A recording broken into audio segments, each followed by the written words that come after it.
Eh bien, bonjour, c'est avec un grand plaisir que nous vous accueillons pour la restitution de ce 24e rapport de l'Observatoire de la sécurité des flux et des matières énergétiques, également appelé OSFME.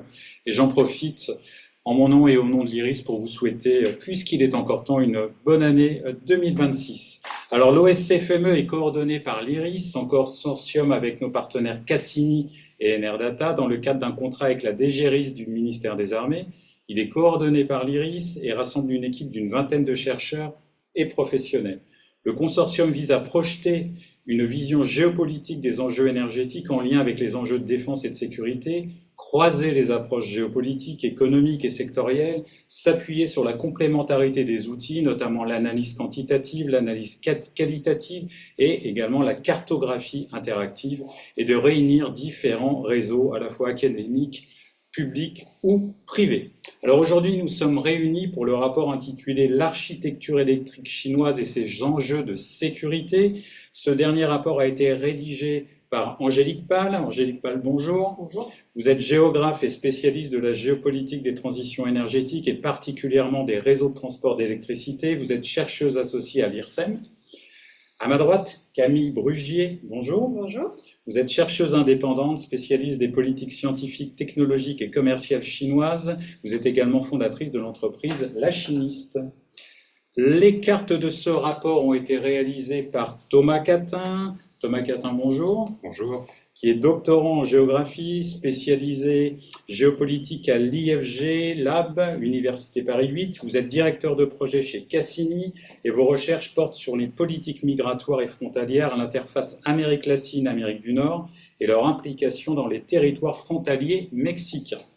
Alors aujourd'hui, nous allons parler de la Chine. Pourquoi allons-nous parler de la Chine et de son architecture électrique? Tout simplement parce que la consommation et l'approvisionnement en électricité en Chine ont fait l'objet de profondes mutations depuis le début des années 2000, secteur relativement marginal au début du siècle dans une économie dominée par l'usage direct du charbon. L'électricité est devenue l'un des secteurs énergétiques les plus stratégiques pour le gouvernement chinois, qui en a fait l'une de ses priorités lors de son dernier plan quinquennal. Alors ce rapport va proposer un état des lieux des enjeux du développement de la production, du transport et de la consommation d'électricité pour la Chine, ainsi que des risques associés. Au menu de cet après-midi donc, et afin de mieux comprendre les dynamiques actuelles de ce secteur, il sera question d'explorer le profil électrique de la Chine et les grandes tendances observées depuis le début du siècle, une interprétation des enjeux de politique interne associés à cette architecture, et enfin la stratégie électrique chinoise dans sa projection à l'international. Angélique Page, je vous laisse la parole. Merci beaucoup. Alors, comme énoncé par Emmanuel, on démarre dans un premier temps par une partie un peu introductive sur l'architecture électrique chinoise et ses grands enjeux de développement. Pour commencer, peut-être vous dire pourquoi est-ce que le réseau électrique chinois il est central dans la stratégie de développement du pays. Il sert à la fois au développement continu de l'appareil manufacturier chinois, qui est la pièce maîtresse de sa croissance économique notamment. Il sert également à la réalisation de ses objectifs de réduction de la part du charbon dans son mix énergétique, on va le voir tout de suite, à la fois en électrifiant ses usages pour sortir de l'usage direct du charbon et aussi en décarbonant sa production d'électricité. Et puis, plus largement, il fait l'objet d'une stratégie plus générale dans le cadre des efforts chinois pour se dégager de toute dépendance vis-à-vis d'États tiers et notamment de pays occidentaux. Et c'est ces enjeux-là qui vont conditionner la stratégie électrique chinoise, à la fois dans sa structuration en interne, qu'on va voir dans un premier temps après cette introduction, et puis ensuite dans sa stratégie de projection à l'international, on verra dans un deuxième temps. Je commence par vous parler un petit peu du mix électrique chinois, du mix énergétique chinois aussi, simplement pour poser un peu les grands enjeux qui conditionnent cette stratégie électrique.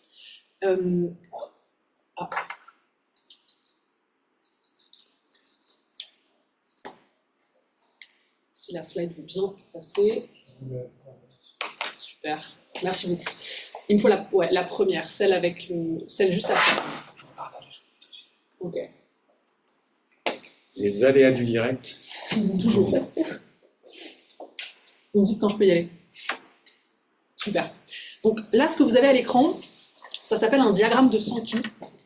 c'est une matérialisation des flux de la production jusqu'à la consommation. Vous avez la production à gauche, vous avez la consommation à droite. Là, sur ce graphe-là, on est en 2000.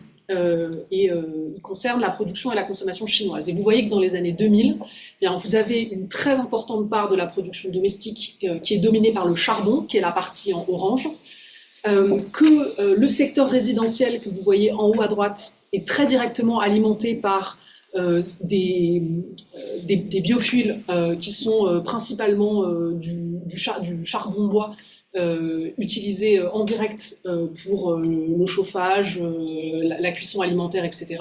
Et que si vous regardez la partie industrie sous la partie résidentielle en haut à droite, elle est alimentée quasiment exclusivement en direct par du charbon sans processus de transformation électrique. Et puis, quand on regarde la partie transport, eh ben, on voit que c'est une alimentation à partir de sources fossiles plutôt pétrolières et que vous avez un processus de raffinage et qui alimente directement la partie transport qui est quasiment à 100% alimentée par de la production pétrolière. Quand vous regardez ce qui se passe... Ah, ça va bien passer... Est-ce que quelqu'un peut aller appuyer sur les slides, comme ça on les bascule en direct. Merci beaucoup.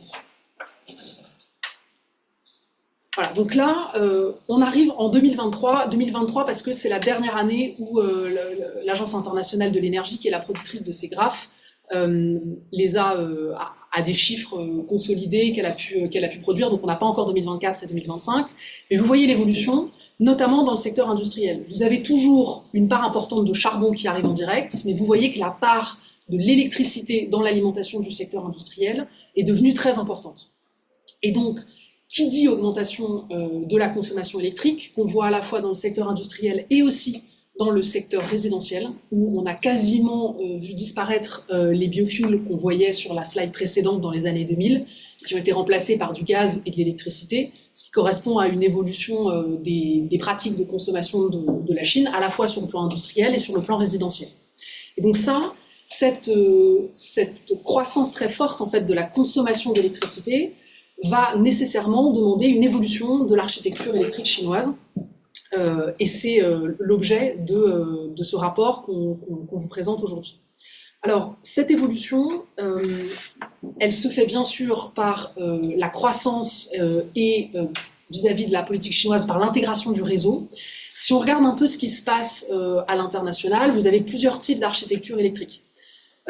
Les États-Unis, par exemple, ont fait le choix d'avoir une infrastructure électrique qui n'est pas intégrée à l'échelle des États-Unis. Ils ont plusieurs zones de transport et de consommation d'électricité. Certains États, comme le Texas, par exemple, sont quasi des îlots électriques, alors que l'Union européenne, elle, de son côté, a fait le choix d'une architecture qui est quasiment pleinement intégrée, avec des objectifs d'interconnexion entre les différents États, avec pour objectif final d'avoir un marché électrique intégré et une interconnexion très fluide entre les différents États. C'est plutôt ce modèle-là que la Chine a choisi, et on verra d'ailleurs que ça explique en partie l'un de ses intérêts pour l'architecture électrique européenne, et notamment ses gestionnaires de réseau. Et donc, dans sa stratégie électrique, la Chine a fait le choix d'un modèle plutôt à l'européenne, avec pour objectif d'intégrer à l'échelle de l'État chinois son réseau de transport d'électricité. Alors, à quoi est-ce qu'il ressemble ce réseau ? Je vous en ai mis une carte brute, qui est la carte actuelle qu'on trouve notamment sur OpenStreetMap, qui a une initiative de cartographie de l'ensemble des réseaux mondiaux. Ce que vous voyez en rouge, ce sont des lignes à 220 ou 310 kV. Et ce qui est intéressant, c'est l'intérêt de la Chine pour l'ultra haute tension électrique, avec une architecture de lignes qu'on voit en violet, qui sont plutôt orientées est-ouest et dont on discutera tout à l'heure, qui vont donner une première clé de lecture sur la géographie de la façon dont ce réseau s'organise. Donc un réseau qui se développe, un réseau qui tente de s'intégrer à une échelle nationale et avec des effets très importants à l'international sur la stratégie que la Chine va développer en matière de technologie, en matière d'acquisition de compétences aussi, parce que pour gérer un réseau à cette échelle-là, ça demande des compétences qui sont complexes, difficiles à acquérir. Je rappelle que les réseaux de transport d'électricité, ça se gère en temps réel. Et donc, il faut une architecture de gestion aussi, au-delà de l'architecture physique, qui soit capable de répondre à ces enjeux-là, si on veut éviter les effets de cascade, les blackouts en chaîne, etc. Donc, il y a un enjeu de sécurité qui est très fort sur la bonne organisation du réseau de transport d'électricité chinois. Voilà pour cette première partie introductive sur l'architecture en fait, du réseau électrique. La question qu'on va se poser maintenant, c'est pourquoi est-ce que la Chine a engagé ces modifications majeures? Voilà. Donc, en fait, tout simplement, la Chine, elle a une phrase, elle dit qu'elle promeut une civilisation écologique en Chine, donc c'est parfaitement domestique, hein, là, donc on parle d'un objectif pour la Chine. Et en fait, cet objectif, c'est effectivement d'électrifier ses usages, comme l'a dit Angélique, et aussi de décarboner sa fabrication d'électricité. Donc il y a ces deux pendants à la civilisation écologique. Et ce qu'on peut voir, en fait, c'est qu'au fur et à mesure des années, et particulièrement dans les 2 derniers plans quinquennaux, donc pour rappel, les plans quinquennaux, c'est la façon que la Chine a de planifier son économie, et les 2 derniers plans, donc c'est le plan 2021-2025 et le plan qui arrive, à savoir 2026-2030. Et dans ces 2 derniers plans quinquennaux, elle a passé la stratégie d'électrification de la Chine comme une priorité nationale. Donc vraiment, ça veut dire qu'en fait, cet enjeu est devenu un enjeu vraiment primordial pour la Chine. Et il y a différentes raisons à cela, des raisons à la fois nationales, domestiques, donc qui concernent en fait le lien entre les dirigeants chinois et leur population, et aussi des motivations qui sont extérieures, donc qui sont liées en fait à la place de la Chine dans le monde.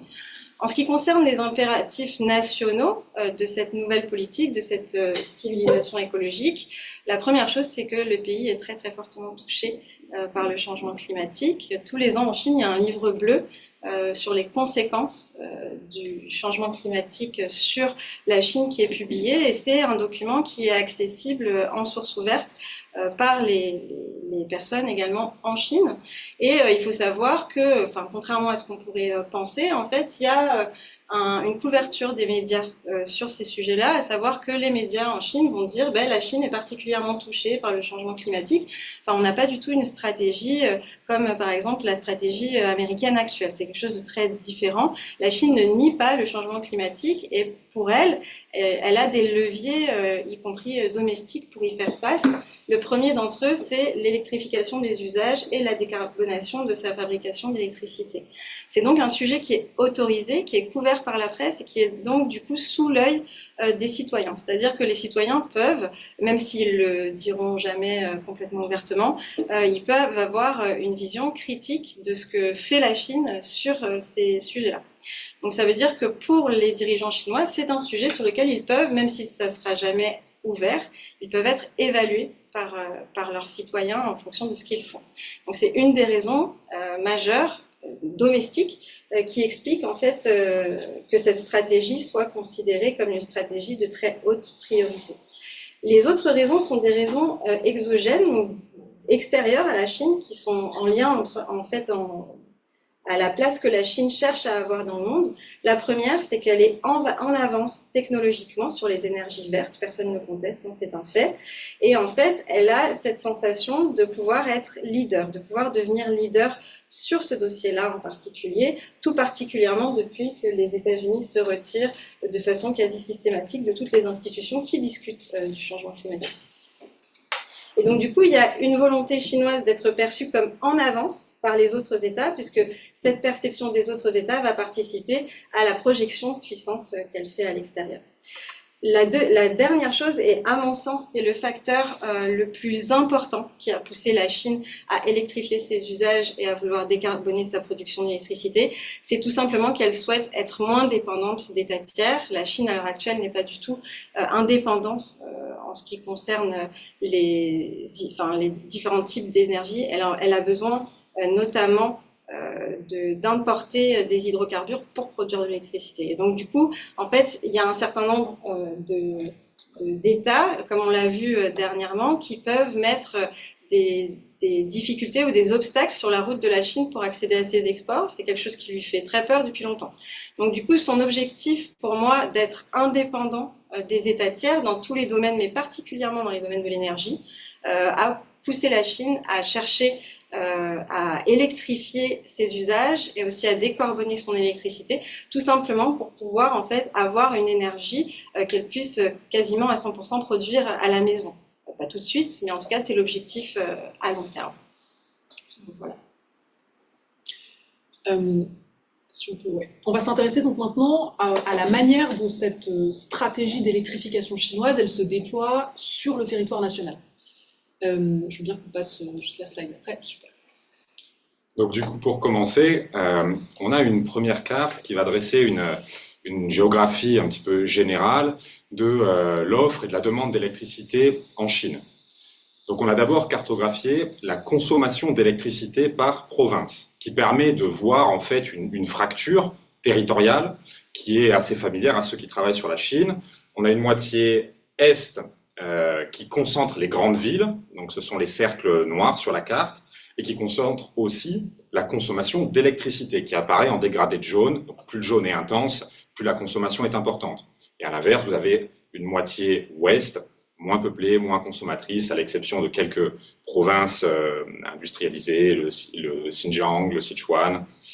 Je veux bien la slide suivante. Donc mais c'est en partie dans ces régions de l'intérieur qu'on a qu'on a enregistré les plus fortes augmentations de consommation d'électricité, qu'il faut remettre en fait dans un contexte, un panorama national marqué par une hausse, on est sur une hausse moyenne de près de 60% d'augmentation de la consommation, ce qui est très important. Et donc pour soutenir cette consommation, la Chine a mis en place une double stratégie, la poursuite du charbon et le développement des renouvelables. Et ça, c'est ce qui va apparaître lorsqu'on cartographie les capacités de production électrique qui sont installées sur le territoire. Alors pour faire ça, en temps normal, on aurait cartographié des centrales, c'est ce qu'on a fait dans les cartes sur de précédents rapports. C'est pas possible pour la Chine, tout simplement parce qu'il y a beaucoup trop de centrales. Et donc là, pour contourner ce problème et pour garder une carte lisible, en fait, on a changé d'échelle en regroupant les capacités de production par région et par source d'énergie. Est-ce que je pourrais avoir la slide ? Donc ce sont les diagrammes en barre. En vert, vous avez l'éolien et le solaire. En bleu, l'hydroélectrique. En violet, le charbon. Et en gris, le reste, particulièrement le nucléaire. Donc on a une géographie assez claire qui se dessine avec une spécialisation hydroélectrique dans le sud et le sud-ouest, région montagneuse. Le charbon, on en trouve partout. Et particulièrement autour des principaux bassins houillers de la Chine, qui vont apparaître sur la slide suivante. Ce sont les zones avec des hachures violettes. Dans le cas du solaire et de l'éolien, on a aussi un développement sur l'ensemble du territoire, mais surtout dans l'ouest du pays, où on a à la fois des conditions météorologiques qui sont propices, mais aussi des faibles densités de population, qui sont évidemment un avantage lorsqu'on doit installer des parcs qui ont une emprise spatiale forte. Il faut de la place.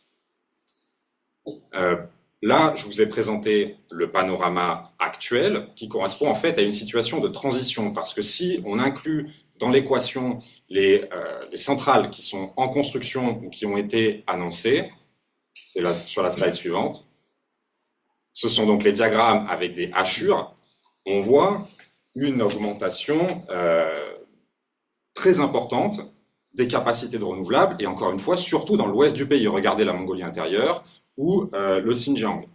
Donc, avec cette augmentation des capacités en renouvelables, on assiste à une polarisation croissante vers l'ouest des capacités de production électrique, ce qui pose en fait tout un tas de défis en termes de gestion du réseau.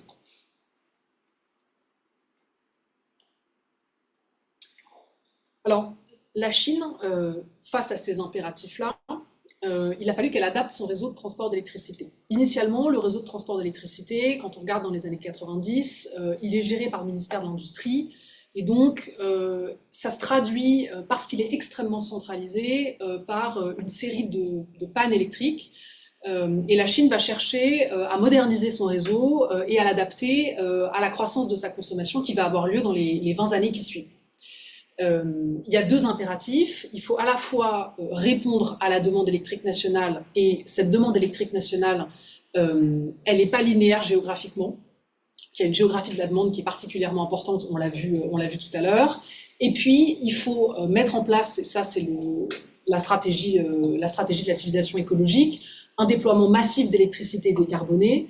L'objectif de la Chine, c'est d'avoir à peu près 50% de sa production électrique en 2050 qui soit décarbonée.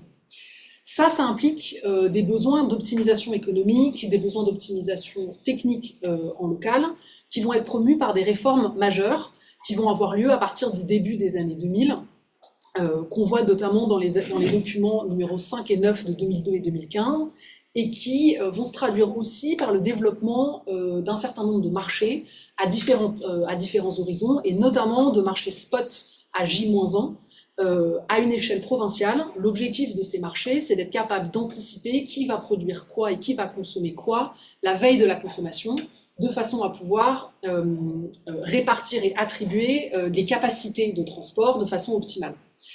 Donc le développement de ces marchés va de pair avec le développement technique du réseau, l'objectif et l'enjeu étant de réussir à intégrer des provinces qui sont spécialisées de façon assez différente, avec des espaces de consommation, des espaces de production, dans un contexte où, quand on intègre de l'électricité décarbonée, souvent, on est sur de la production, notamment lorsqu'il s'agit de solaire et d'éolien, sur de la production qui est intermittente, qui est difficilement pilotable, et donc ça crée des effets très importants sur la gestion du réseau.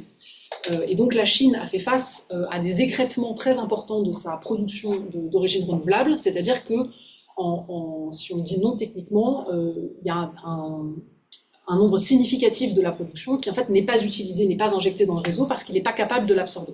Donc tout l'enjeu de la Chine, ça va être de réussir à optimiser sa capacité de production et sa capacité de consommation en prenant en compte la dimension variable et non pilotable des énergies renouvelables, de façon à satisfaire ses besoins sans faire tomber le réseau électrique avec des systèmes de gestion intégrés. L'unification du réseau national, qui est l'autre objectif de la Chine, va rencontrer trois obstacles qui sont assez majeurs. Premièrement, c'est la question des limites de capacité et des pertes de réseau de transmission. On l'a vu dans la cartographie précédente. Pour l'instant, la capacité générale du réseau chinois n'est pas capable encore d'optimiser de façon parfaite la production dans les provinces qui produisent et la consommation dans les provinces qui consomment. Et donc, il y a un enjeu, notamment Est-Ouest pour la Chine, à réussir à articuler son infrastructure avec ses besoins de transport, ses besoins de production et de consommation. La deuxième chose qui limite l'unification du réseau national, c'est le développement asymétrique des marchés spot provinciaux qui ne sont pas développés partout de la même façon, avec des caractéristiques qui sont différentes selon les régions, et qui font que les interconnexions en termes de marché ne sont pas toujours optimales. Pour adapter ces réseaux locaux à un système intégré et variable, la Chine doit donc préparer ces réseaux provinciaux à des niveaux d'interdépendance et de variabilité qui sont plus élevés. Elle a grosso modo deux possibilités pour faire ça. Soit en améliorant les capacités de flexibilité des réseaux provinciaux pour mieux répondre à la variabilité de l'offre, avec donc des moyens de stockage, des stations de transfert d'énergie par pompage par exemple, ou des parcs de batteries, soit par des mécanismes de réponse de la demande. Grosso modo, ça consiste à adapter la demande à l'offre. La deuxième approche possible, en prévision de la dépendance accrue de certaines provinces à des importations d'électricité variable, ce qu'elle met en place aussi, c'est le développement de capacités d'isolement pour limiter la propagation de crises électriques éventuelles. Et donc, elle travaille sur des dispositifs, notamment comme les réseaux en anneaux et les microgrids, qui lui permettent de déconnecter certaines parties de son réseau du reste du réseau pour pouvoir opérer, soit limiter les crises, soit opérer de façon isolée pour préserver certaines parties de son réseau. Il y a notamment des études de faisabilité qui sont lancées dans les provinces du Sichuan et du Chongqing concernant ces anneaux d'isolation qui ont été lancés en 2024 et donc qui sont en cours de test. Enfin, c'est la suite de ce que je viens d'évoquer sur la partie des marchés. C'est que si vous avez des marchés qui sont asymétriques au niveau spot, ça a des effets sur l'instabilité physique d'un certain nombre de réseaux, et notamment les réseaux provinciaux. Et donc là, la question pour la Chine, ça va être de réussir à articuler sa stratégie à une échelle nationale et ses stratégies à une échelle provinciale, sachant qu'il y a aussi des intérêts régionaux qui jouent dans cette stratégie-là. Puisque selon si vous êtes une province consommatrice, une province de transit ou une province productrice, vous n'avez pas nécessairement les mêmes enjeux face au réseau qui se développe. Je veux bien la slide suivante. Alors, pour spatialiser un petit peu ce qui vient d'être dit, avec cette carte, on a cherché à montrer les efforts déployés par la Chine pour essayer de surmonter les défis de la modernisation de son réseau électrique. Donc, comme vient de le dire Angélique, il y a en Chine une fracture géographique assez forte entre zones de production et zones de consommation d'électricité. C'est ce qu'on a repris sur la carte. Les provinces qui apparaissent en vert, ce sont les provinces excédentaires, qui produisent plus qu'elles ne consomment. On retrouve encore une fois cette géographie est-ouest. À l'ouest, les provinces moins peuplées, où se développe le renouvelable, et en rouge, les provinces déficitaires, le long du littoral, très urbanisées et industrialisées.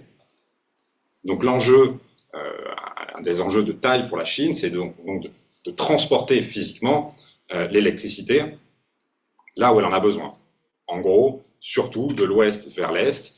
Et donc, slide suivante, elle s'est dotée d'un réseau, ce sont les fameuses lignes à ultra haute tension qui apparaissent, donc c'est les traits jaunes, et qui sont organisées en gros autour de trois corridors qui vont de l'ouest vers l'est. Ce sont les flèches sur la carte. Slide suivante. On retrouve aussi cette fragmentation dans le réseau électrique chinois lorsqu'on examine les prix de distribution de l'électricité à l'échelle provinciale, avec des écarts assez importants. Encore une fois, à l'est, on a les losanges rouges qui représentent les provinces où le prix de distribution et de transport de l'électricité est très supérieur à la moyenne. En vert, c'est l'inverse. Pourquoi vous avez des provinces à l'ouest où on a un prix assez bas? C'est en partie parce que ces provinces ont établi des plafonds très bas pour l'électricité qui est distribuée vers l'extérieur afin de booster les exportations.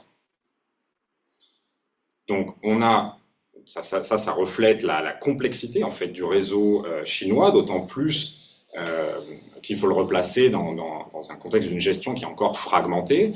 Sur la slide suivante, vous allez voir les 3 entreprises de transport et de distribution de l'électricité avec leur réseau propre.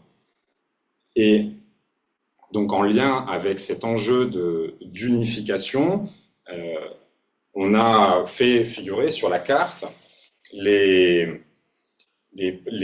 plateformes d'échange d'électricité il y en a 2 qui ont été créées au cours des dernières années. Vous les voyez, ce sont les petits losanges noirs sur la carte.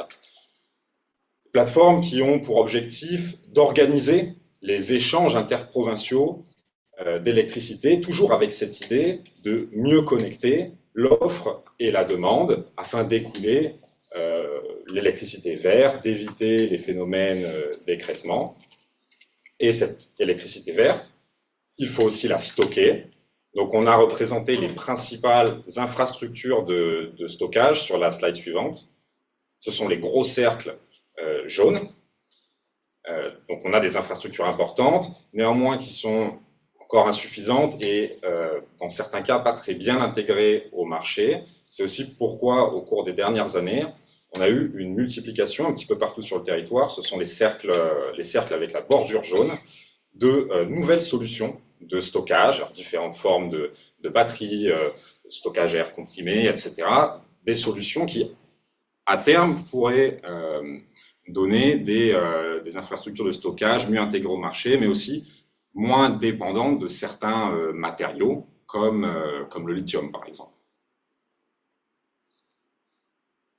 Alors, ce qui est intéressant, c'est que quand on a ces facteurs en tête de ce qui est particulièrement sensible et important pour la Chine dans le développement de son réseau de transport d'électricité, donc par exemple la question de la gestion du réseau, les questions d'approvisionnement, notamment en matières premières, la question de la gestion de la part renouvelable de sa production d'électricité, les questions d'infrastructures de transport et de leur développement avec des contraintes, notamment en termes de pertes lors du transport de l'électricité, de déperdition. La question de l'équilibrage géographique, ça conditionne en partie sa stratégie de projection à l'étranger. Et donc c'est cette deuxième partie du rapport qu'on vous présente maintenant, avec la façon dont la Chine, en fait, exporte une partie de ses enjeux à l'international et comment est-ce qu'elle se positionne vis-à-vis de ces intérêts-là, vis-à-vis de partenaires étrangers. Donc le premier des outils, celui auquel on pense en premier, c'est le Global Energy Interconnection, qui est en fait le nom d'un projet chinois de longue date, ça date de 2015, où en fait la Chine cherche à faire un réseau électrique mondial, qui partirait d'elle, qui irait en Europe, qui traverserait les océans. En gros, l'idée, ça serait d'avoir une production mondiale d'électricité, et notamment de renouvelables, qui pourrait être transportée partout dans le monde. Voilà. Et donc, du coup, ça permettrait d'avoir une offre et une demande, en gros, une consommation d'électricité qui serait organisée au niveau mondial.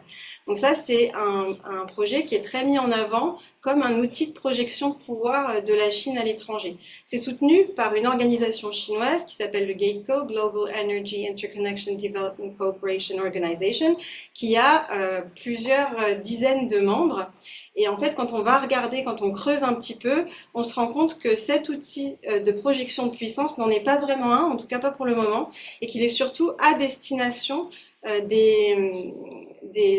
en tout cas pour tout de suite, domestique. Donc il y a vraiment une audience qui est une audience domestique, dans le sens où, quand on regarde le projet, déjà, il y a des conférences qui ont lieu, qui n'ont pas lieu tous les ans. Donc, ce n'est pas quelque chose qui est porté de façon systématique par la Chine. Et quand ils sont portés, quand il y a des événements, ils ont systématiquement lieu à Pékin. Il n'y a pas toujours des délégations étrangères. Et il y a, en fait, par exemple, si vous allez sur leur site et que vous regardez la dernière conférence qui a eu lieu en septembre, il n'y a pas de traduction en anglais. Toutes les allocutions ont lieu en chinois et toute la communication est faite en chinois. C'est-à-dire que le site en anglais de la Global Energy Interconnection, de ce projet-là, pour l'instant, il est vraiment à destination d'une audience interne. Ça ne veut pas dire que la Chine n'a pas cet objectif à long terme et qu'elle ne va pas le porter avec beaucoup plus de force d'ici quelques années, par exemple, quand elle aura vraiment acquis de façon certaine la technologie de ultra haute tension. Elle voudra en fait l'exporter de façon systématique. À mon avis, ce projet-là, il a été créé bien en amont de sa capacité pour pouvoir être déployé potentiellement de façon assez intense une fois que la Chine aura la capacité en interne d'exporter cette technologie. Mais en tout cas, ce qu'on peut dire à l'heure actuelle, c'est qu'on ne peut pas parler de ce projet comme un outil de projection de puissance. Par contre, à mon sens, la Chine, elle a 4 autres leviers. Je veux bien qu'on fasse la prochaine slide. Merci. Donc, il y a 4 autres outils à l'œuvre sur les autres marchés de l'électricité. Donc, on voit la Chine à l'œuvre. Donc, il y a 4 éléments. Le premier, c'est le contrôle de toute la chaîne de valeur via les contrôles à l'export. On va revenir là-dessus. Ensuite, il y a les investissements ciblés chinois dans les réseaux électriques étrangers.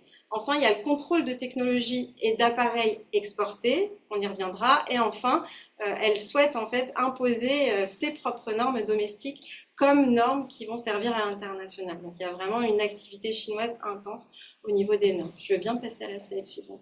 Merci. Donc le contrôle à l'export de minerais et métaux et les technologies associées. Donc ce qu'il faut se dire, c'est qu'à la base, cet outil-là, donc vous en avez sûrement entendu parler, puisque ça a fait en gros les choux gras des journaux au mois d'octobre, où la Chine a mis en place des contrôles à l'export assez intenses. Et en fait, à la base, c'est un outil qui a été construit pour être défensif. En fait, c'est un outil que la Chine n'avait pas, par exemple, lors de la première présidence de Donald Trump et qui lui a beaucoup manqué puisque les États-Unis étaient très, très agressifs vis-à-vis de la Chine d'un point de vue tarifaire et elle n'avait pas d'arsenal économique, en fait, pour répondre aux agressions de Donald Trump. Donc, du coup, cet outil, il a été développé de façon défensive à la base, mais ce qu'il faut voir aujourd'hui, c'est que c'est surtout un vecteur offensif de contrôle des chaînes d'approvisionnement à court et à moyen terme. Donc pourquoi est-ce que je dis ça? En fait, la Chine, au mois d'octobre, ce qu'elle a proposé de faire, ce qu'elle a mis en place, c'est un système où, en fait, un système de licence que les puissances étrangères devraient demander au ministère du Commerce chinois pour pouvoir avoir accès, d'une part, aux ressources comme par exemple les terres rares. Donc, il faut que les entreprises aient une licence qui soit octroyée par le ministère du Commerce pour que la Chine puisse la fournir en terres rares. Deuxièmement, il faut que, par exemple, admettons que la France veuille vendre un avion aux Pays-Bas et que cet avion ait dans sa construction plus de 1% de terres rares venant de Chine. La France serait dans l'obligation de demander une licence à la Chine, au ministère du Commerce chinois, pour pouvoir exporter cet avion vers le Pays-Bas. Donc c'est très très intrusif. Et enfin, en fait, la Chine a mis en place un système de licence aussi sur les technologies d'extraction et de raffinage, dans lequel elle est très très bonne, parce qu'elle domine énormément de la chaîne de valeur dans l'extraction et le raffinage. Et en fait, elle a mis un contrôle à l'export sur ces technologies-là pour empêcher les autres États qui se sentiraient contraints par les deux premières mesures de diversifier leurs sources d'approvisionnement. Puisque la Chine, en fait, ce qu'il faut savoir, c'est que dans la dernière quinzaine d'années, elle a développé en fait des technologies indigènes, donc des technologies chinoises d'extraction et de raffinage très particulières qui sont à elle et dont elle a la propriété intellectuelle. Et en fait, là, ce qu'elle fait, c'est quand même un contrôle très intense sur la capacité des industries autres. C'est pas que européen, c'est pas, contrairement au contrôle à l'export américain, c'est pas dirigé spécifiquement vers un État, tout le monde est concerné. Et en fait, du coup, il y a cette capacité chinoise en fait de mettre un stop à certaines productions. Par exemple, on pourrait penser que si à un moment donné le secteur de la défense pose problème à la Chine, elle pourrait en fait limiter ses exports de terres rares, par exemple, vers l'Union européenne, vers les États-Unis. C'est quelque chose qui est tout à fait envisageable. Donc en fait, si vous voulez, ce contrôle à l'export-là permet à la Chine d'avoir un contrôle sur ces minerais qui sont en capacité en fait d'influencer toute la chaîne de valeur, et c'est particulièrement le cas quand on parle d'électrification, puisque toute l'électrification, enfin, tous les domaines industriels qui ont de l'électrification ont besoin de terres rares pour fonctionner. Donc du coup, à mon sens, ça c'est l'outil le plus puissant que la Chine utilise pour faire valoir en fait ses capacités à l'étranger dans le domaine de l'électrification. Je viens de passer la slide suivante. Merci. Le deuxième élément, c'est le contrôle de technologies et d'appareils exportés. Donc, il faut savoir que le marché de l'électricité en Chine, il est extrêmement protégé. Il est protégé, en gros, des entreprises étrangères. C'est quasiment impossible, en fait, d'avoir accès en tant qu'entreprise étrangère à la production, au transport d'électricité en Chine, tout simplement parce qu'il faut demander une autorisation à l'État pour pouvoir faire rentrer une entreprise étrangère sur ce marché-là, et que en fait tout simplement l'État refuse de façon systématique. Donc du coup en fait il y a une protection, si vous voulez, l'ensemble du réseau électrique est considéré comme une infrastructure critique, et du coup elle exclut quasi de facto en fait l'ensemble des acteurs extérieurs. C'est pas tout à fait le cas en Europe, c'est-à-dire que par exemple en Europe, on pense pas tout à fait comme ça, même s'il y a une partie du réseau électrique qui est protégée comme infrastructure critique, c'est pas le cas de l'ensemble du marché de l'électricité.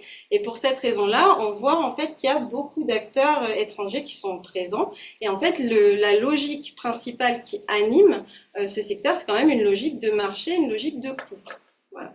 Et notamment dans en fait, ce qui peut, si vous voulez, être éventuellement considéré comme une vulnérabilité européenne, ça va être que ça va pas être le réseau électrique en soi, ça va être en fait les sites de production qui sont rattachés à ce réseau, notamment les sites de production d'énergie renouvelable, puisque ces sites de production, pour être attachés au réseau, ont besoin de petits outils qui s'appellent des onduleurs et qui aujourd'hui sont essentiellement produits par la Chine.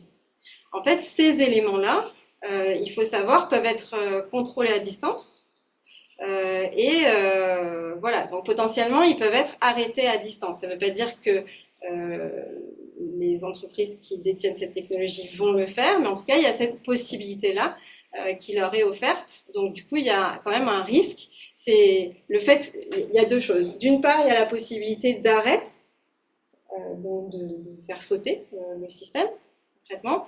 Et le deuxième élément, c'est le fait que, en fait, ces petits produits-là sont vendus moins cher que ces mêmes produits sur le marché européen, entre 20 et 30% moins cher.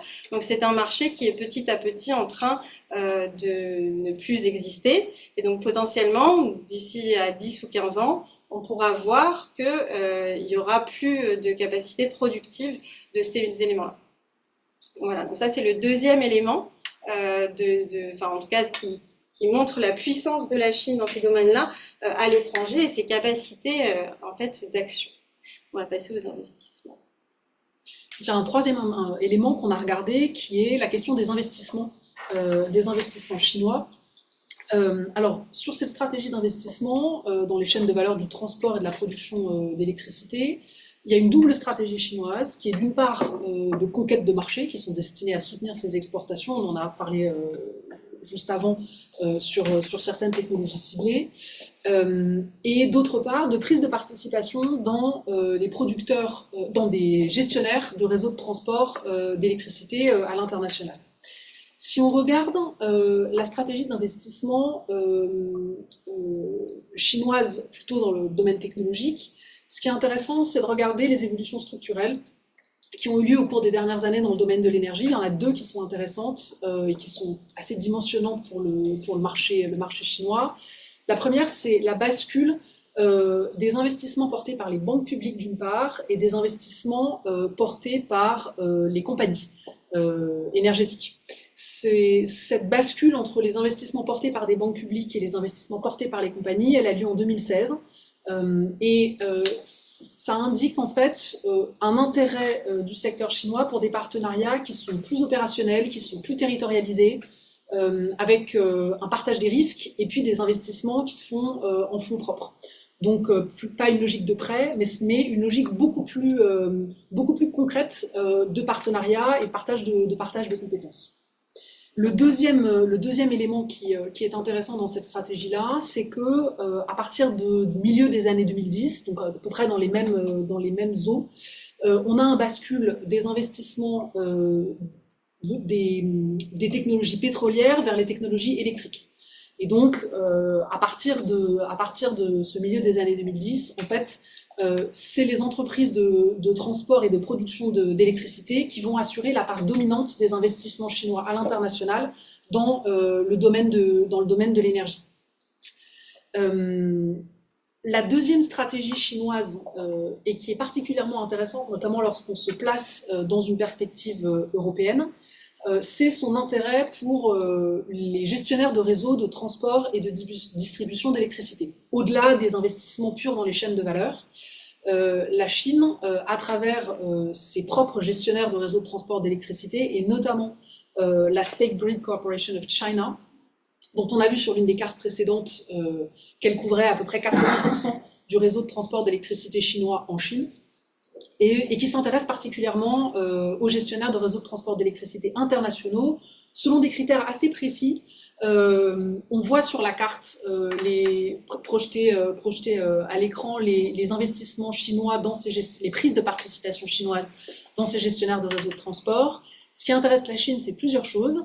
Des investissements notamment dans des pays qui ont des problématiques similaires aux siennes, d'extension de réseau, avec des problématiques d'approvisionnement sur grande distance ou de séparation forte entre des zones de production et des zones de consommation, ce qui va être le cas par exemple en Australie et au Brésil. Le deuxième intérêt chinois, qui est particulièrement fort, est celui pour les gestionnaires de réseaux de transport d'électricité européens. Alors, cet intérêt, il est à la fois opportuniste, au sens où la Chine a beaucoup investi dans ses gestionnaires de réseaux de transport d'électricité européens lors des crises financières qui ont touché l'Europe. C'est notamment le cas lors des investissements dans les réseaux grecs, italiens et portugais. Ce qui intéresse également la Chine dans cet investissement dans les réseaux de transport d'électricité européens, c'est la capacité européenne à administrer un très grand réseau composé de plusieurs réseaux nationaux, de plusieurs plaques asynchrones, c'est-à-dire où vous n'avez pas la même fréquence ce qui se caractérise très pratiquement, par exemple, lorsque vous vous déplacez dans certains pays, vous faut des adaptateurs. C'est parce que vous changez de zone synchrone. Et donc la capacité européenne à créer un marché commun avec des réseaux qui ont des trajectoires historiques différentes, des synchronicités différentes, et à articuler tout ça de façon sécurisée, est quelque chose qui intéresse particulièrement la Chine, qui fait face à des problématiques assez similaires sur son propre réseau, avec une trajectoire d'intégration qui est un peu plus rapide que celle de l'Union européenne, puisque l'Union européenne a commencé à se poser la question des interconnexions et de l'intégration de son réseau plutôt dans les années 90, alors qu'on voit que la Chine arrive grosso modo, si on raisonne de façon un peu large, plutôt 10 ans plus tard dans ce type de problématique-là. Donc il y a un effet de rattrapage chinois sur la question de la capacité européenne à administrer et à gérer techniquement un réseau intégré. Je peux bien passer à la slide suivante. Et ça va se voir aussi dans la stratégie normative de la Chine. La Chine, elle cherche autant à développer des standards pour son propre marché qu'à les imposer à l'international. Si on regarde par exemple la façon dont l'Europe s'est construite en termes de normes électriques, donc par exemple quand on regarde l'historique en fait de l'adoption des codes de réseau européens, notamment qui sont conçus au niveau de l'association européenne, du réseau européen des gestionnaires de réseaux de transport d'électricité, l'ENSOE, et qu'on regarde ce que la Chine fait par la suite, on a une synchronicité assez forte en fait des choix qui sont faits par la Chine qui suivent de près l'adoption de codes électriques européens. Alors les codes chinois sont un peu plus simples au sens où il y en a moins et ils sont plus intégrés. Mais cet embrayage en fait de la Chine sur l'architecture normative européenne, il est assez intéressant à analyser. La deuxième chose, c'est que la Chine va chercher à imposer une partie de ses standards au niveau international. Et ça se voit notamment par son activité au sein, par exemple, de la Commission internationale des grands réseaux électriques, le CIGRE, où, depuis plusieurs années, la Chine multiplie les propositions normatives, les analyses de normes et d'essais seuls ou avec des partenaires, qui sont en augmentation très forte et qui témoignent en fait de l'intérêt chinois pour une imposition de ses propres normes sur les marchés internationaux. Voilà, et alors donc ces quatre éléments qu'on a évoqués, donc la question des normes, la question de l'exportation des produits, les questions d'investissement et les questions de contrôle à l'export, en fait, elles permettent à la Chine de conserver un levier qui est majeur, notamment dans ses négociations avec l'Union européenne, si on se place du point de vue européen, avec une capacité de mise hors circuit d'un certain nombre d'infrastructures qui a été évoquée, une capacité du fait de son intégration dans plusieurs gestionnaires de réseaux de transport d'électricité européens de suivre à la fois les progrès scientifiques de la clean tech européenne et en même temps les progrès qui sont faits en matière d'administration de la gestion du réseau de transport d'électricité. L'Union européenne, elle a beaucoup évolué en fonction des grands incidents qui ont maillé le réseau pour aller notamment vers des organismes de coordination de sécurité régionaux. Et donc, ça permet à la Chine de suivre ça tout en accroissant la dépendance de l'UE aux technologies chinoises, mais sans opérer de transfert de technologie. Voilà. Donc, et enfin, cet activisme chinois en matière normative, c'est aussi une façon d'ouvrir des débouchés et de créer des marchés d'exportation pour ses propres technologies qu'elle développe au niveau national. Je veux bien qu'on passe à la dernière carte. Donc voilà, ça c'était pour vous donner un peu une vision globale de cette stratégie chinoise à l'international. Et comme ça a été matérialisé en carte, je passe la balle à Thomas pour la description.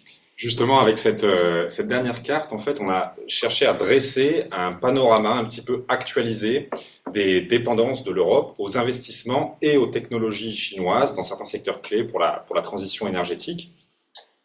Pour poser un petit peu de contexte et voir les évolutions, on s'est d'abord intéressé aux investissements chinois dans le secteur de l'énergie, ce qui nous a permis de mettre en évidence deux tendances. Déjà, on a un ralentissement général des IDE énergétiques au cours des 5 dernières années. Ces investissements, ce sont les cercles rouges sur la carte. Donc, ralentissement par rapport à la période 2014-2019. Ce sont les cercles avec des hachures rouges. On a aussi une diversification géographique, c'est-à-dire que vous avez des pays où vous aviez peu d'investissements, qui en ont reçu beaucoup au cours des dernières années, l'Espagne et en Europe de l'Est et dans les Balkans. Il y a un secteur qui a été particulièrement ciblé, comme on l'a dit, c'est celui du transport et de la distribution de l'électricité. Vous voyez sur la carte, sur la slide, en rouge, vous avez les compagnies de transport et de distribution d'électricité dans laquelle des compagnies chinoises ont des parts, mais on a aussi ajouté sur la carte les tentatives de montée au capital qui ont échoué. Donc en Espagne, en Allemagne, mais aussi en Belgique. Donc au total, en fait, on a 7 pays européens qui ont été concernés. Ces investissements, ils interviennent dans un contexte plus large de dépendance croissante des sociétés européennes à certaines technologies bas carbone chinoises, qui, vous allez voir sur la slide suivante, on a fait figurer la part de certaines technologies chinoises dans le total des importations nationales. Ce sont ces espèces de jauges. Alors évidemment, on le sait, en violet, vous avez les panneaux photovoltaïques, on connaît la dépendance, elle est toujours très présente en 2024. Sur les pays qu'on a considérés, on est en moyenne à 70% des importations qui viennent de Chine, 82% pour la France. Une dépendance importante dans le cas des batteries, lithium-ion, qui sont en jaune, autour de 57% à l'échelle européenne, on est à 50% des importations françaises. Une dépendance moindre dans le secteur des véhicules électriques, qui apparaît en orange. Néanmoins, donc sur ces deux derniers secteurs où les entreprises européennes disposent encore, a priori, d'une certaine marge de manœuvre, en fait, les entreprises chinoises produisent de plus en plus en Europe. Sur la slide suivante, vous allez voir les investissements de la Chine dans le secteur de l'automobile et des composants électroniques, qui se faisaient auparavant surtout dans les grandes économies industrialisées, qui apparaissent cette fois en vert, parce qu'on a eu encore une fois une baisse des investissements dans ces pays-là, qui se sont réorientés vers d'autres pays qui apparaissent en orange, et on retrouve les mêmes, donc l'Espagne, la Hongrie, la Serbie, avec des pourcentages hallucinants, à plus 3000%, mais donc c'est lié à quelques transactions massives qui sont surtout liées au lancement de nouvelles usines. Donc sur la slide suivante, vous allez voir les usines de batteries qui apparaissent en jaune et en orange, les usines de véhicules électriques. Au total, on a comptabilisé 16 usines en Europe, dont 9 qui sont déjà en production et qui alimentent donc le marché européen en technologies chinoises qui sont essentielles pour la transition énergétique européenne. Merci.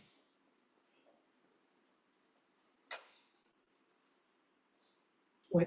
Oui, pardon, on s'arrête là avec la dernière carte. Je passe la main pour les questions. Merci beaucoup. Alors n'hésitez pas à poser des questions sur le chat, bien évidemment. Alors je vais commencer par une première question.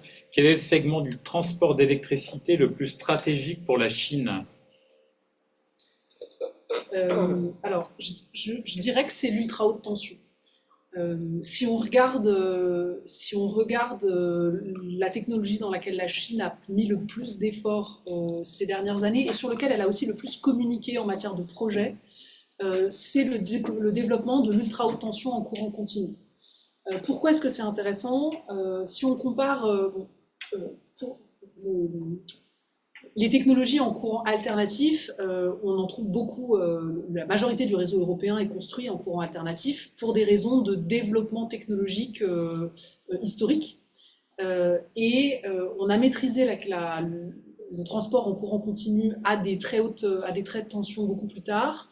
Ce qu'il a comme intérêt, c'est qu'il est double. D'abord, il permet d'éviter beaucoup les déperditions d'énergie lorsqu'on transporte l'énergie sur de longues distances. Ce qu'on n'a pas avec le courant alternatif, où on a des déperditions qui sont assez fortes lorsqu'on commence à transporter l'énergie sur longue distance. Donc si par exemple vous voulez une architecture de réseau électrique avec des espaces de production renouvelable très importants dans des endroits où finalement il y a peu de consommation, grand parc éolien, grand parc solaire, et que vous voulez transporter ça dans des zones beaucoup plus denses, où il y a moins de place au sol pour installer des infrastructures énergétiques, en fait l'ultra haute tension au courant continu, elle est très importante. C'est un secteur sur lequel la Chine s'est vraiment focalisée ces dernières années, à la fois en matière de projets, où il y a eu des importations de pièces, notamment de technologies allemandes, qui ont eu lieu pour un certain nombre de projets chinois, et puis le développement de technologies propres, où la Chine en fait développe son propre marché d'ultra haute tension en courant continu. Ça connecte avec ce que disait Camille tout à l'heure sur ce projet chinois de réseau international, c'est-à-dire qu'à partir du moment où cette technologie-là, elle est maîtrisée et où elle est amortie en termes de coûts, eh bien, ça ouvre en fait la possibilité, pour le coup, à de l'intégration de réseau à très grande échelle. Donc là, la Chine le teste à l'échelle nationale avec des projets Est-Ouest qui sont particulièrement importants, où parfois on a certaines lignes qui peuvent alimenter un nombre de foyers extrêmement important avec un seul projet. Donc ça permet aussi de rationaliser en fait les investissements en matière de transport d'électricité. Et en même temps, ce qui est intéressant, c'est que ça crée aussi des vulnérabilités physiques assez importantes, c'est-à-dire que vous misez tout sur une seule ligne. Et donc le maillage du réseau, lui, finalement, est moins résilient.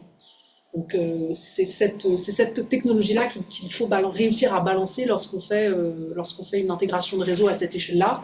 Pour rappel, les normes européennes, c'est en matière de résilience du réseau, c'est qu'il faut être au moins à ce qu'on appelle N-1, c'est-à-dire qu'il faut que votre réseau puisse fonctionner quoi qu'il arrive, même si vous enlevez n'importe quelle infrastructure énergétique.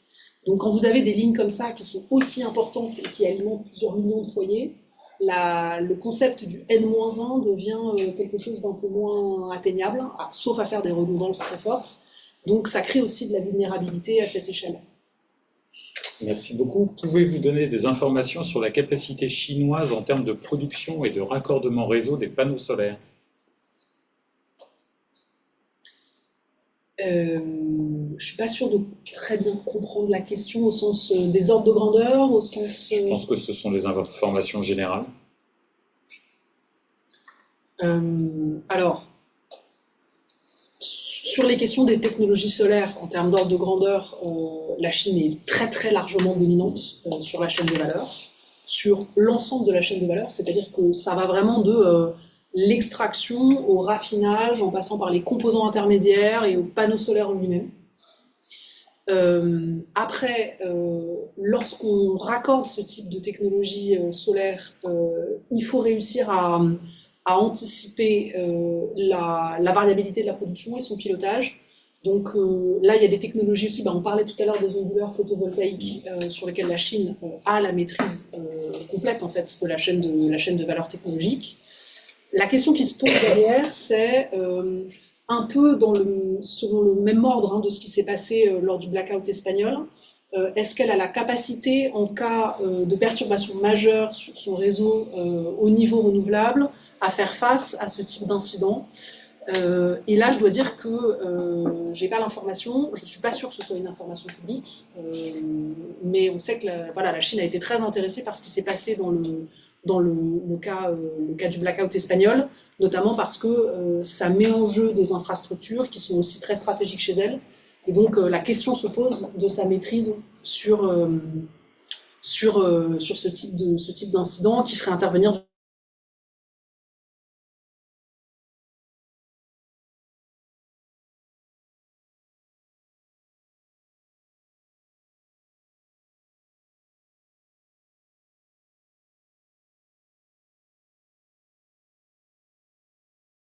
du développement électrique, particulièrement dans le cas de la projection à l'international. Ce qui est sûr, c'est qu'aujourd'hui, la Chine est approvisionnée en partie par la Russie en hydrocarbures, ça c'est sûr. Pour autant, elle a opéré déjà une diversification depuis longtemps. Donc du coup, en fait, elle n'est pas, si vous voulez, elle a un certain nombre d'acteurs desquels elle peut importer. Donc du coup, si par exemple il y avait un problème dans ses relations avec la Russie, elle aurait d'autres acteurs vers qui se tourner. Ça ne veut pas dire que la Russie n'est pas importante pour la Chine, mais dans le cadre de cette politique électrique, on va dire qu'elle n'est pas essentielle. Très bien. Avec des investissements en forte croissance des renouvelables en Chine, est-ce que cela a impacté la demande globale en hydrocarbures venant des États tiers et ce, de quelle façon? Alors, ça touche un peu la demande globale en hydrocarbures avec un caveat majeur, qui est que en fait, la Chine, elle a, à l'échelle d'un État, le problème qu'on a à l'échelle globale, en matière d'articulation renouvelable par renouvelable. C'est-à-dire que sa croissance est tellement forte que sa consommation en termes de produits d'hydrocarbures, elle baisse en proportion, mais elle ne diminue pas tellement en termes de flux en volume. Donc, si on regarde, et ça se voyait dans les diagrammes de Sankey qu'on a présentés précédemment, si vous regardez en fait en volume, la Chine elle continue à importer de façon assez importante un certain nombre d'hydrocarbures. Elle a des objectifs d'indépendance, bien sûr. La stratégie d'électrification fait partie de cette stratégie-là. Par contre, de là à vous dire que ça a eu un impact absolument majeur sur les marchés mondiaux, la réponse est non. Merci. Nous venons de voir une carte des dépendances des pays européens aux cellules photovoltaïques chinoises. Pourquoi un tel écart entre les Italiens, Suédois d'un côté et le reste des pays européens de l'autre? Bonne question. Là, ça va au-delà de mes compétences. Il faudrait creuser cette question-là, voir les profils spécifiques nationaux. Très bien. La Chine s'est améliorée sur l'ultra haute tension, pourtant elle n'accède toujours pas au projet HVDC européen. Pour quelles raisons d'après vous? Ça c'est une bonne question. Alors, il y a plusieurs options. Ça peut être parce que les codes de réseau électrique européens font en sorte que la Chine n'accède pas à ce type de projet. Il peut y avoir aussi des raisons qui sont politiques, avec des gestionnaires de réseau et des investisseurs qui n'ont pas forcément envie de voir la Chine monter au capital ou s'investir dans ce type de projets qui sont là aussi structurants pour l'Union européenne. Souvent, c'est des projets qui se montent quand même de gestionnaire de réseau à gestionnaire de réseau. Donc, ça dépend comment est-ce que vous prenez la question. Si vous prenez par exemple le projet d'interconnecteur entre la France et l'Irlande, il n'y a pas vraiment de raison pour les gestionnaires de réseau français et irlandais à faire intervenir la Chine dans ce type de projet. En revanche, si vous preniez un projet d'interconnexion de la France et du Portugal, là pour le coup, comme la Chine est au capital du gestionnaire de réseau de transport d'électricité portugais, la question se pose de façon un peu plus générale pour savoir est-ce qu'en fait la Chine est partie prenante ou pas partie prenante selon en fait le degré de connectivité avec lequel vous considérez que c'est un investissement chinois ou pas un investissement chinois. Donc Voilà, c'est une question auquel il est difficile de répondre parce que ça dépend finalement à quel degré d'investissement on se place en matière de présence chinoise. Est-ce que c'est une présence directe ou est-ce que c'est une présence par capital interposé? Merci. Quelle place du nucléaire dans le mix énergétique chinois et quel impact de la catastrophe de Fukushima sur le développement ou non du nucléaire chinois? Alors, on l'a regardé un petit peu, notamment sur la géographie du nucléaire et l'intérêt de la Chine pour le développement du nucléaire à l'intérieur des terres. Où il y a eu notamment un moratoire sur le développement du nucléaire à l'intérieur des terres, donc pas sur la frange littorale. Je vous avoue que ce n'est pas un sujet sur lequel on s'est beaucoup penché dans ce rapport-là, parce qu'on était vraiment sur l'architecture du réseau électrique, et que pour le coup, le nucléaire étant un type d'électricité particulièrement stable et pilotable, vous avez moins d'enjeux, enfin c'est plutôt un facteur de stabilité du réseau qu'autre chose. Donc il y a moins d'enjeux pour la Chine en matière de réseau, d'architecture électrique. Hein. Il y a moins d'enjeux pour la Chine sur le nucléaire que sur d'autres types de sources de production électrique en matière de risque et de stabilité du réseau. Merci. Étant donné la situation géopolitique actuelle, la Chine ne pense-t-elle pas arrêter officiellement le projet de système électrique mondial? Pour l'instant, ce n'est pas au programme, c'est-à-dire que c'est un projet qui continue d'exister, qui continue d'être porté, mais comme je vous l'ai dit, en fait, c'est surtout porté pour le moment sur le plan national. À mon avis, ça obéit en fait à des questions internes pour le moment. Par contre, à nouveau, je pense que ce projet-là, il est en attente en fait de la maturité de la technologie ultra haute tension. Je pense que son objectif, c'est de pouvoir à terme utiliser ce projet-là qui, par exemple, dont elle le fait le lobbying au sein de l'ONU, hein, pour pouvoir justement exporter sur les marchés extérieurs sa technologie. Merci. On a vu la Chine monter au capital avec ou sans succès de plusieurs TSO européens. Quelle est la position de l'Union européenne au sujet de la réciprocité d'accès au marché électrique? Alors, je prends une première passe, puis si vous voulez compléter, vous dites, mais c'est moins une réponse européenne qu'une réponse nationale, pour l'instant.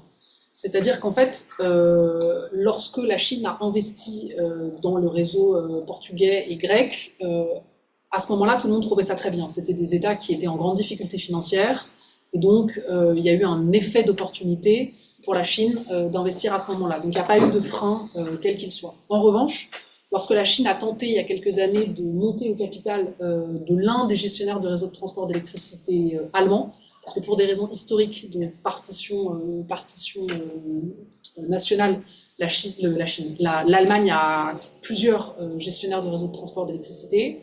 Là, pour le coup, il y a vraiment eu une intervention politique forte de la chancelière Angela Merkel à l'époque, qui a mis un veto sur cette montée au capital. Et c'est peut-être cette tentative-là qui a réveillé l'Union européenne sur cette question de présence chinoise dans le gestionnaire de réseau de transport d'électricité. Il y a eu des discussions au Parlement européen à ce sujet quelque temps après cette tentative de rachat par la Chine. Donc aujourd'hui, les gestionnaires de réseaux nationaux sont beaucoup plus surveillés par les États. L'Union européenne, elle, on n'a pas fait une condition européenne de réciprocité d'investissement. C'est quelque chose qui, pour l'instant, se passe plutôt au niveau national. La question se pose cependant lorsque, par exemple, sur un plan, si j'extrapole un peu, sur un plan stratégique, les réseaux de transport d'électricité ayant fait l'objet d'attention particulière sur la scène internationale, notamment du fait d'intrusions dans le réseau de transport d'électricité ukrainien qui ont lieu à partir de 2015, les gestionnaires de réseaux de transport d'électricité ont commencé à mener des exercices de crise.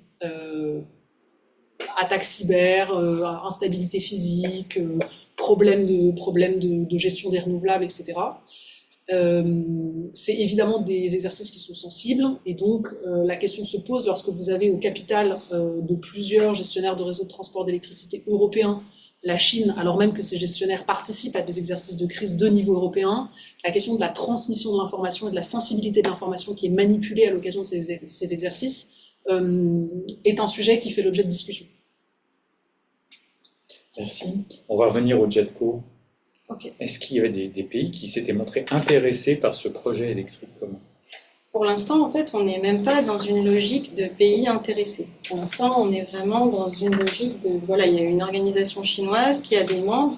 Ces membres, il faut savoir que ce sont des associations pour l'essentiel. Donc, par exemple, l'association franco-chinoise des énergies renouvelables, par exemple. Donc, en fait, on a quand même beaucoup d'acteurs qui ont des acteurs intéressés, des membres qui ont un pendant chinois. C'est aussi une des raisons qui fait penser quand même que c'est pour l'instant en tout cas un projet qui est à destination d'une audience interne. Mais ce qui est sûr, c'est qu'il y a des discussions avec notamment les pays frontaliers de la Chine, ce qui paraît tout à fait logique puisque même le projet lui-même dit que l'objectif premier, c'est de rejoindre l'Europe. Donc vraiment le premier pan de ce projet, ça serait de rejoindre l'Europe. Donc c'est tout à fait logique et étant donné la coopération qui est vraiment accrue en ce moment, particulièrement sur les infrastructures avec ces pays-là, c'est tout à fait cohérent. Est-ce que la Chine est présente dans les réseaux électriques nord-américains ou en Amérique latine? Si oui, à quel niveau?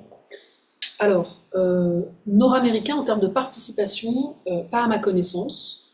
Il y a des questions technologiques qui se posent, et d'ailleurs, il y a des rapports du DO, du Department of Energy américain, sur la vulnérabilité américaine à certains types de technologies chinoises qui sont particulièrement intéressants à lire si vous avez 350 pages devant vous. En Amérique latine, oui. Donc on a vu, le Brésil l'intéresse particulièrement et le Chili. Donc il y a eu des investissements dans les réseaux de transport d'électricité brésiliens et chiliens. Comme évoqué précédemment, c'est en partie parce que on est sur des questions d'optimisation de transport longue distance et donc c'est particulièrement des espaces qui intéressent la Chine. Et après, comme toujours, il y a des questions d'opportunité et de développement de marché.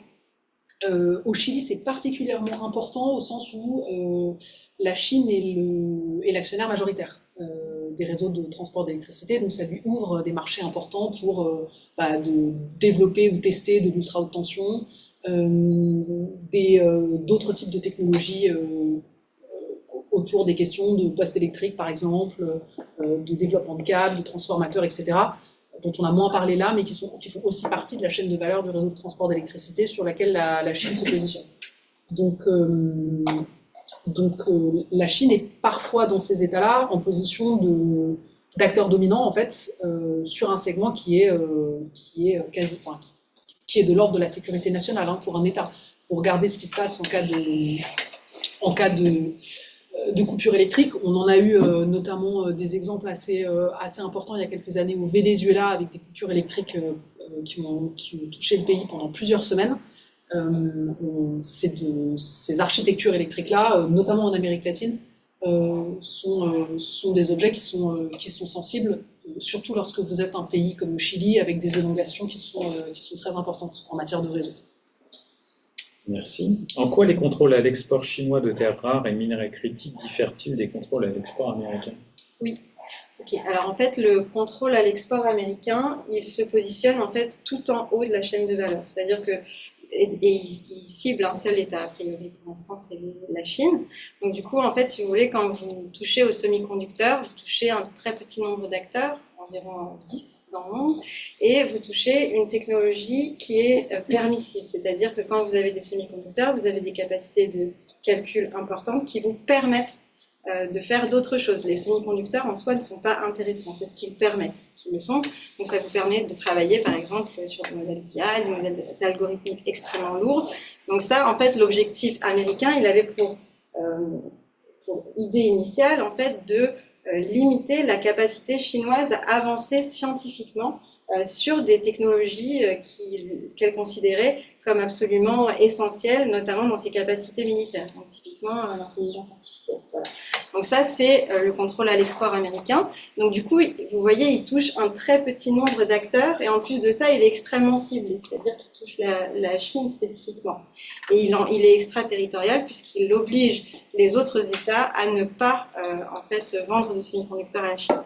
Le contrôle à l'export chinois, ce qu'on a vu récemment, c'est déjà ça s'applique à tout le monde, ça ne s'applique pas qu'aux États-Unis. Et l'idée, c'est au contraire d'être tout en bas de la chaîne de valeur. c'est-à-dire de vraiment toucher aux matières premières. Et donc, du coup, les capacités, si vous voulez, disruptives des contrôles à l'export chinois, ils sont bien plus importants au niveau mondial que ce que font les Américains avec les contrôles à l'export sur les semi-conducteurs. Vraiment, la Chine, si elle fait ce qu'elle dit qu'elle va faire et qu'elle, par exemple, elle n'octroie pas une licence, elle est en capacité, en fait, d'arrêter tout un nombre de secteurs industriels européens, tous ceux qui ont besoin d'électrification. Donc ça peut être de la fabrication d'avions, ça peut être des véhicules électriques. Enfin, en gros, il y a une capacité disruptive qui est vraiment très très importante, beaucoup plus importante que les contrôles à l'export américains qui ont été beaucoup plus ciblés. Merci. Cartographier la Chine, pourquoi est-ce si compliqué? D'un point de vue énergétique, bien sûr. Alors, je pense que après la présentation, vous avez compris qu'on est un territoire très important, avec réseau électrique complexe. Nous, dans notre cas, en tout cas dans les cartes qu'on a réalisées, il y a eu deux enjeux principaux. Le premier, l'accès à l'information, donc accéder à des données en chinois. Donc ça demande quelques compétences linguistiques, mais sinon, c'est vraiment, je pense, je ne me rappelle plus le nombre de centrales que vous trouvez en Chine, mais c'est quelque chose d'hallucinant. Et j'avais jamais cartographié un territoire aussi dense, énergétiquement parlant. Donc, ce qui demande d'essayer de trouver des solutions de contournement, en fait, pour simplifier cette cartographie tout en la rendant lisible, en fait. Question complémentaire, est-ce plus compliqué que de cartographier les États-Unis? On a le premier et le deuxième producteur et consommateur mondial d'énergie. Je crois pas qu'on ait fait de carte sur les États-Unis encore. Je posais la question. Je l'ai jamais fait personnellement, donc mais ce serait très intéressant. Mais je pense que c'est très complexe. En nombre de centrales, je pense qu'on est quasiment certainement au même niveau. L'Union européenne s'intéresse-t-elle assez à la Chine et à son réseau électrique pour notamment identifier des obstacles, des contraintes? C'est une bonne question. On sait qu'il y a eu des discussions entre l'ENSUE et la Chine sur un certain nombre de sujets, pour échange de bonnes pratiques, etc. La question qui se pose derrière cette question, c'est dans quelle mesure est-ce que la Chine ouvre et est capable d'ouvrir en fait ces données à un regard extérieur. Et là, autant il y a eu des coopérations techniques existantes entre donc, le réseau des gestionnaires de réseaux de transport d'électricité européens et notamment la State Grid Corporation of China sur des enjeux de réseau un peu macro. Autant si on devait rentrer dans le détail, c'est ce qu'on disait tout à l'heure, hein, l'architecture électrique chinoise, c'est un milieu fermé, il n'y a pas d'investisseurs étrangers, il n'y a pas de regard étranger sur l'architecture cœur du réseau chinois. Donc en fait, la coopération sur des fondamentaux techniques sensibles, elle est tout de suite très limitée. La Chine est-elle au point sur toutes les technologies nécessaires au bon fonctionnement de son réseau électrique? En tout cas, en termes d'objectifs, non. C'est-à-dire qu'en 2015, elle s'est mis pour objectif en fait, d'être à 100% en capacité indigène, donc avoir de la technologie propre sur l'ensemble des technologies nécessaires pour faire fonctionner un réseau électrique. Mais en fait, ce qu'on voit, c'est qu'elle a deux difficultés. D'abord, c'est qu'elle n'est pas au point sur le stockage des énergies renouvelables. Elle n'est pas encore tout à fait au point, mais là, on y est presque, hein, sur le transport. Et elle n'est pas non plus tout à fait au point sur ce qu'ils appellent le smart grid. Donc, c'est la capacité, en fait, à envoyer l'énergie là où elle est nécessaire. Et ce qui est particulier dans le financement de la science en Chine, c'est que c'est un système qui a tendance à financer des technologies qui sont déjà matures. C'est-à-dire que, par exemple, l'essentiel des financements chinois dans les énergies, dans toutes ces technologies dont on parle là, vont aller sur du photovoltaïque, vont aller sur, par exemple, des batteries, qui sont déjà, en fait, des technologies très matures sur lesquelles la Chine est dominante. Donc, du coup, il y a une vraie difficulté de financement en fait de technologies non matures en Chine, mais qui est plus globale, qui va au-delà que l'énergie, les technologies de l'énergie. Mais pour répondre clairement, non, elle n'est pas complètement souveraine sur les technologies qu'elle utilise. Par contre, on estime qu'elle est autour de 80 à 90% souveraine. Donc elle est quand même très très proche de son objectif. Merci. Quel est l'impact des besoins en puissance de calcul et donc des data centers sur la stratégie chinoise d'électrification et de décarbonation? Ça, je ne sais pas dire, au sens où on sait que les besoins de l'intelligence artificielle et du stockage de données sont très importants en matière énergétique. Donc, il y a un effet, comme partout dans le reste du monde. Par contre, pour ce rapport-là, on ne l'a pas quantifié de façon précise. Sachant que il y a quelques années, la Chine avait réglementé, je me rappelle sur un segment donc spécifique, le minage de crypto-monnaies, il y avait une réglementation qui était passée et beaucoup d'entreprises qui faisaient du minage, donc on est sur des infrastructures similaires qui consomment énormément d'énergie, s'étaient déplacées et s'étaient relocalisées de Chine vers l'Asie centrale, mais aussi beaucoup vers les États-Unis. Donc, on a probablement en tout cas, ce segment représente peut-être une part moindre que dans d'autres endroits. Je pense aux États-Unis, par exemple.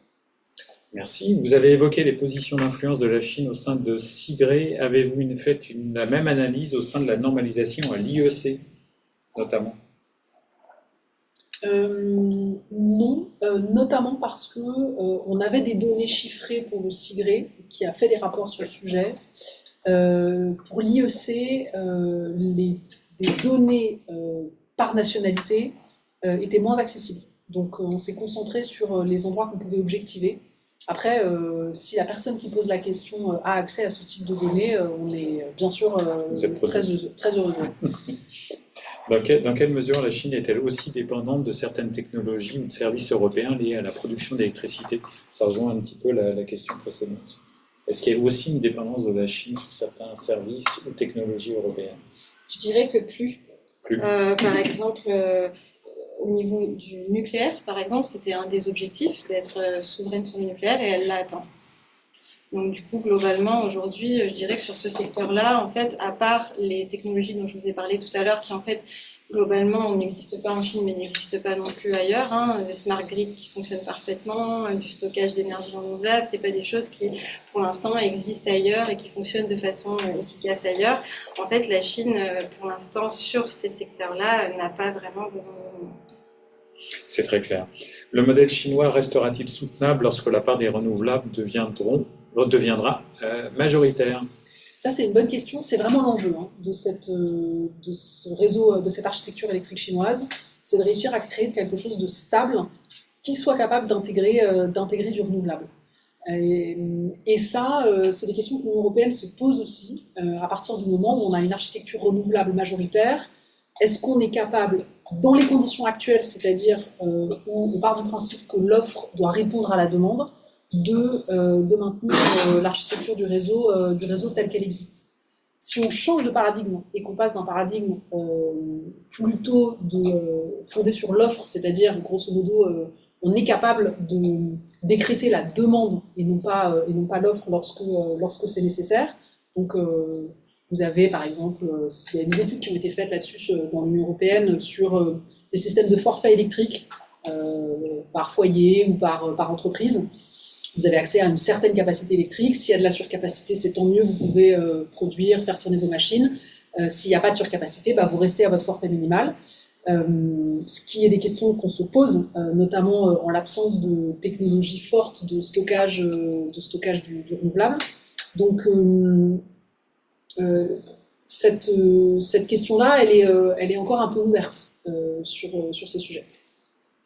Dans quelle mesure les bailleurs de fonds internationaux effectuant de l'aide dédiée, appels d'offres compétitifs au mieux disant, considèrent-ils les offres de constructeurs chinois, notamment sur les questions de lignes de transport d'électricité? Si on regarde ce qui se passe en ordre de grandeur, dans le projet des routes de la soie, on s'aperçoit qu'il y a à peu près un tiers des financements chinois qui vont à des infrastructures, projets, etc., qui relèvent du domaine énergétique. Donc on sait que les offres chinoises sont très considérées par les porteurs de projets, qu'il s'agisse que ce soit au niveau des États, au niveau des porteurs de projets privés. Tout dépend après du pays dans lequel on se place, de l'acteur en question. Donc c'est vraiment un contexte local qui va jouer. Mais par contre, on sait que de façon globale, la présence chinoise est globalement plutôt bien. En dehors des onduleurs dont vous avez beaucoup parlé, quelles autres menaces identifiez-vous à court, moyen et long terme?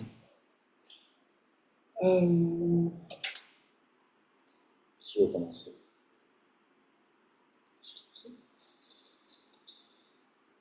C'est une question qui est difficile au sens où il y a de la présence chinoise sur l'ensemble de la chaîne de valeur, comme on l'a expliqué précédemment. Donc, il y a des secteurs qui sont plus ou moins en tension en matière d'approvisionnement. Donc, on pourrait se focaliser sur ces secteurs-là qui sont particulièrement sensibles. Le cuivre de très haute qualité pour les câbles électriques pourrait être un sujet.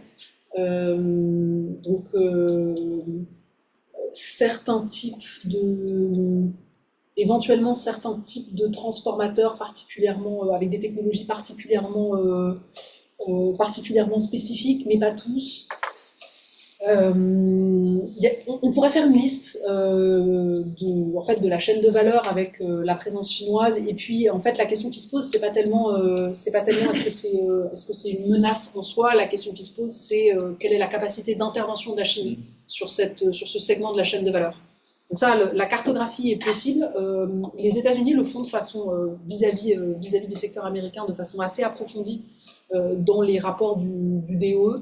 Donc, si le sujet vous intéresse et que vous voulez vraiment descendre au niveau de certaines technologies propriétaires particulières, vous avez des pages et des pages de tables d'analyse sur certains segments types. Là, c'est un peu difficile de faire la concaténation, mais voilà, je dirais que sur certains segments un peu sensibles, typiquement le cuivre de haute qualité, on peut avoir ce type de questionnement. Est-ce que la Chine a une volonté de sécurisation spécifique des infrastructures énergétiques, notamment contre les cyberattaques? Je prends une première passe. Je dirais que, en fait, c'est une tendance mondiale. Tout le monde se pose la question de la sécurisation des infrastructures électriques, notamment vis-à-vis des cyberattaques, parce que c'est devenu un objet à la mode dans le ciblage des infrastructures. Quand on regarde les grands réseaux qui ont été ciblés, en 2015, vous avez l'Ukraine avec une attribution d'attaque à la Russie. On sait que la Russie, dans le cadre du conflit russo-ukrainien, fait régulièrement, pilonne à la fois cybernétiquement et physiquement le réseau de transport d'électricité ukrainien. Il y a eu une mode il y a quelques années pour les États d'annoncer des interventions de pays tiers dans leur réseau électrique. Donc les États-Unis avaient annoncé que la Russie était rentrée dans leur réseau de transport d'électricité sur un plan cyber, qu'ils avaient fait la même chose de leur côté, qu'ils étaient rentrés dans les installations russes. Les Allemands avaient fait le même type de déclaration. C'est une mode générale. Je ne sais pas dire, est-ce qu'elle est particulièrement développée en Chine par rapport à d'autres types d'États. Voilà, ce serait ma première réponse. Je ne sais pas si tu veux compléter. Pour compléter, en fait, la stratégie cyber chinoise, elle se concentre sur les infrastructures particulièrement, du coup, dont les infrastructures électriques font partie. Donc oui, par contre, effectivement, comme l'a dit Angélique, en fait, c'est pas particulier à la Chine en soi, c'est quand même une vulnérabilité qui est vue partout. Donc du coup, c'est un peu difficile de dire que c'est particulièrement le cas pour la Chine par rapport aux autres. Allez, dernière question. Avec la forte baisse annoncée de la population chinoise, le réseau chinois ne sera-t-il pas rapidement surcapacité? C'est ma propre question. J'aime beaucoup cette question parce que l'une des premières choses qui ont fait démarrer en fait la Chine en termes de stratégie sur ces questions de réseau de transport d'électricité, c'est ses propres surcapacités. Quand l'Union européenne a fermé la porte à certaines technologies solaires, la Chine s'est retrouvée en surcapacité et en fait elle a dû dimensionner un peu son marché de façon à absorber sa propre production. Et donc ça c'est un vrai enjeu en fait. La question de savoir comment est-ce que cette production chinoise va être absorbée. Pour l'instant, la consommation chinoise par tête, par foyer résidentiel aussi, elle a dépassé tout juste là il y a quelques années la consommation française. Donc on arrive au-dessus des standards européens, on est encore en dessous des standards américains. Mais effectivement, si la population se réduit, la question de la consommation se pose. Merci. Vous voulez rajouter quelque chose? Thomas? C'est bon. Eh bien, écoutez, on vous remercie infiniment. Donc, pour rappel, ce rapport, l'architecture électrique chinoise et ses enjeux de sécurité, rédigé par Angélique Pal, qui est géographe et spécialiste de la géopolitique des transitions énergétiques et particulièrement des réseaux de transport d'électricité, chercheuse associée à l'IRSEM, Camille Brugier, chercheuse indépendante, spécialiste des politiques scientifiques, technologiques et commerciales chinoises, fondatrice de l'entreprise La Chiniste. Et pour toutes les cartes de ce rapport et toutes les explications autour des cartes, bien évidemment, Thomas Catin, doctorant en géographie, spécialité géopolitique de l'IFG, directeur de projet chez Cassini, et ses recherches portent sur les politiques migratoires et frontalières à l'interface Amérique latine, Amérique du Nord et leur implication dans les territoires frontaliers mexicains. Merci. Merci. Nous vous souhaitons une excellente après-midi et à très bientôt pour l'OSFME. Au revoir.